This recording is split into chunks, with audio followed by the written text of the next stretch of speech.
Тази сутрин бяха премахнати и последните каравани от нелегалния ромски лагер във френския град Лил, където се бяха установили около 750 души от Румъния и България.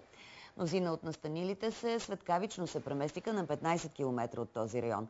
Последва вълна от кражби и фермерски изстрели във въздуха за сплашване.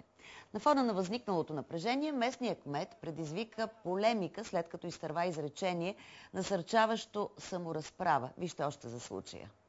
Кметът на Кроа сътвори политически гаф с фразата «Ако някой жител на града стори непоправимото, аз ще го подкрепя». Последвалата обществена полемика накара градоначалника да поднесе извинения. Признавам, че тази фраза беше злополучна и неуместна.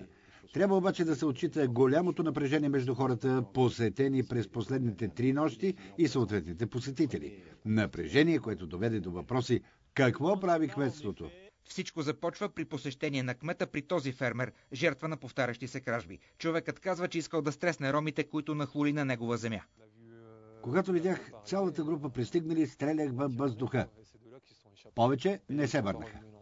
Още много местни жители се оплакват от кражби, които приписват на около 200 неканени гости, установили се върху общински терен в Кроа след ликвидирането на лагера в Лил. За някои позицията на кмета е оправдана. Не желая смъртта на тези хора, но властите трябва да направят нещо за решаване на проблема. Други обаче обвиняват градоначалника в предизборна риторика. Той е първият фактор в общината. Негов дълг е да прокарва решение в полза на населението, а не да създава проблеми, още повече чрез призив за убийство.